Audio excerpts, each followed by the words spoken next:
Friends, welcome back to Tinos educator. तो unfortunately हमें अपना नाम चेंज करना पड़ा ताकि हमारा नाम एक यूनिक रहे। ठीक है, तो इससे पहले हमारा चैनल किस नाम से था? इनफाइनाइट मैथ से। ठीक है, लेकिन अब हम लोग टिनोस एजुकेटर के नाम से जाने जाएंगे। और इसमें जैसा कि आप देखे होंगे कि जीएस के 2 क्लासेस हुए हैं और आगे भी वैसा ही कंटिन्यू चलेगा। ठीक है, तो काफी दिनों के बाद हम लोग मिल रहे हैं। हम लोग ट्रिगोनोमेट्री पढ़ रहे थे। ठीक है, और एक्सरसाइज 8.1 हमारा कंप्लीट हो चुका था और 8.2 से रिलेटेड हमने कुछ कंसेप्ट्स किए थे। ठीक है, जिसमें कि एक पर्टिकुलर एंगल्स पे क्या वैल्यू होता है वो सब हम लोग देखे थे। तो आज हम लोग 8.2 शुरू करने से पहले कुछ ऐसे कंसेप्ट्स पढ़ेंगे जिसमें आपका यूज 8.2 में जिसका यूज आपका होगा। ठीक है, तो सबसे पहला कंसेप्ट जो है वो है आपका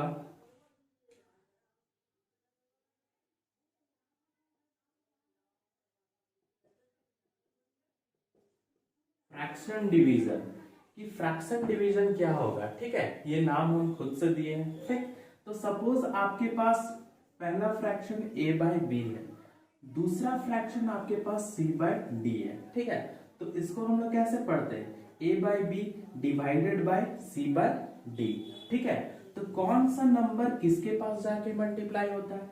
तो इसको हम लोग इस तरीके से समझेंगे कि a by B divided by c by D.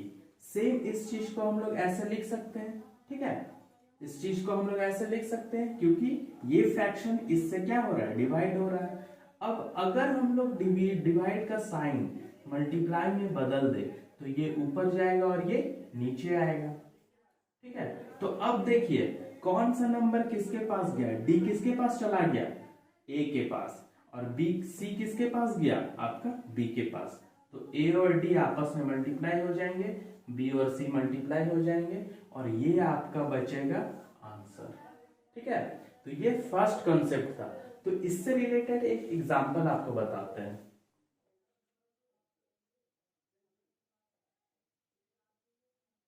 Suppose 1/2 divided by 3/4 है। ठीक है, तो अब कौन सा किसके पास जाएगा? ये तो आपको पता है, ये ऊपर जाएगा और ये इसके पास आएगा। तो 1 into 4 divided by 2 into 3, answer क्या हो जाएगा? 4/6।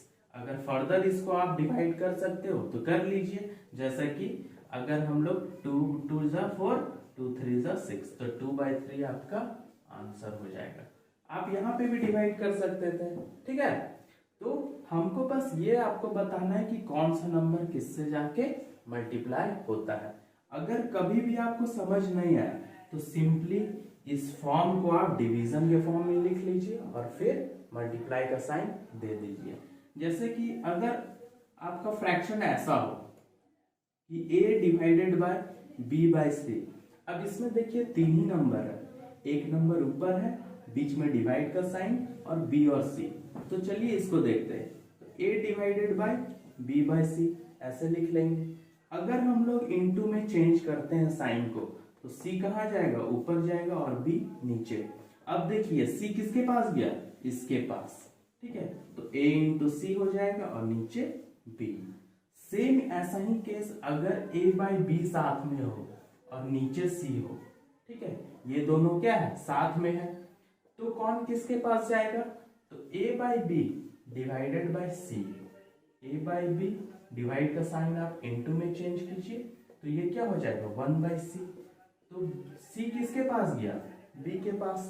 ठीक है, तो इसी 3 टाइप का आपको फ्रैक्शन इस एक्सरसाइज में मिलेगा जब भी हम लोग क्वेश्चन को सॉल्व करेंगे। ठीक है, तो देखिए आप लोग, अगर सिंपली डायरेक्टली अगर आपको नहीं समझ में आ रहा है कि कौन किसके पास जाएगा तो सिंपली इसको डिवाइड के फॉर्म में लिख लीजिए, फिर डिवाइड का साइन मल्टीप्लाई में चेंज कीजिए और फिर देख लीजिए कौन किससे मल्टीप्लाई होगा। ठीक है, तो ये था हमारा पहला कंसेप्ट। ठीक है, अब सेकेंड कंसेप्ट आपको हम बताते हैं।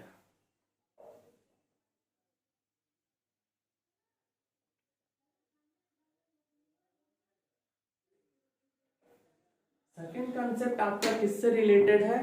आपका रिवर्स फॉर्म। ठीक है,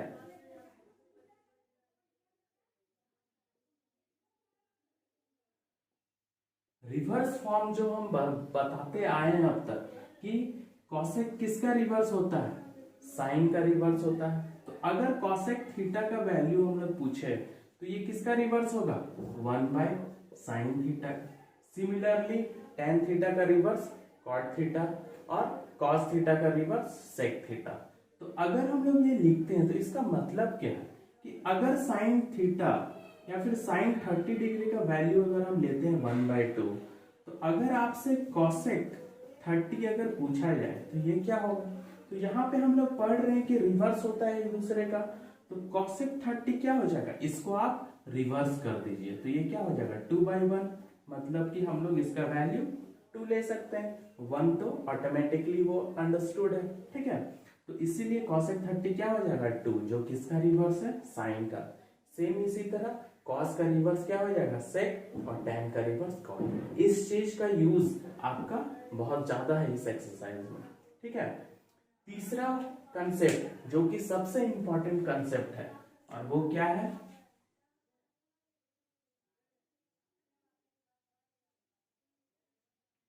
तीसरा कंसेप्ट है आपका रैशनलाइज।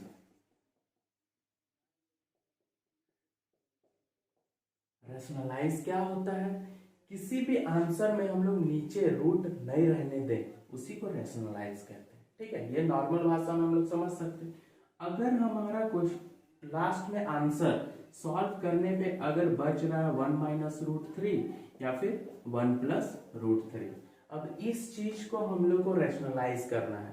या फिर आप इस एग्जांपल को इस तरह से देख सकते हो, √3 - 1 और √3 + 1।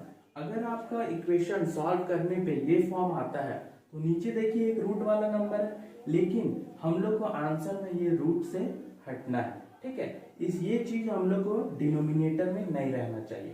तो इसके लिए कौन सा हम लोग थ्योरम या फिर कौन सा कंसेप्ट अप्लाई करते हैं, रैशनलाइज। इसका मतलब क्या होता है, अगर यहाँ प्लस है तो हम लोग जो मल्टीप्लाई करेंगे वो ये पूरा क्वांटिटी रहेगा, लेकिन ये प्लस चेंज हो जाएगा किसमें, माइनस में। और ऐसा क्यों करते हैं वो अभी तुरंत बताएंगे हम। तो देखिए यहाँ पे प्लस था, ठीक है, √3 और 1 दोनों के पास है। यहाँ प्लस था तो हम लोग माइनस माइनस ले लिए, ठीक है।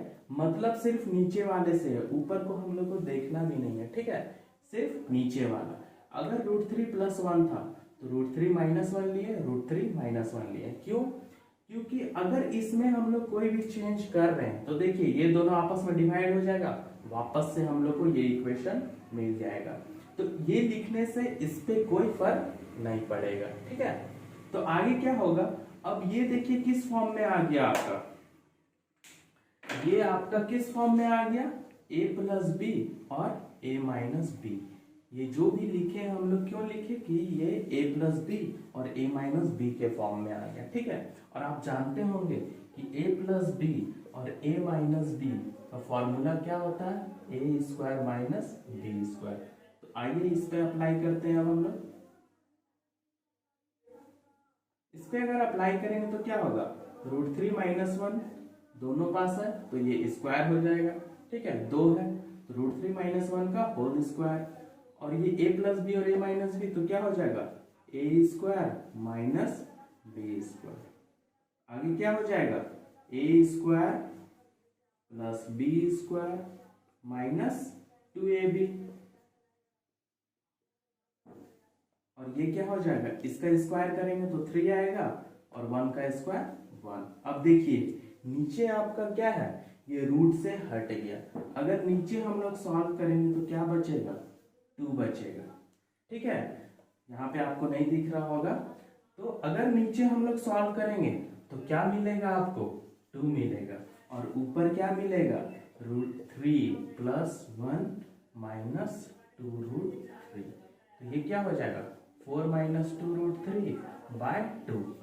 तो ये समझाने का बस बेसिक फंडा क्या था कि आपका डिनोमिनेटर में रूट नहीं दिखना चाहिए, ठीक है। तो देखिए क्या डिनोमिनेटर में रूट है, नहीं है, तो ये आपका आंसर हो जाए।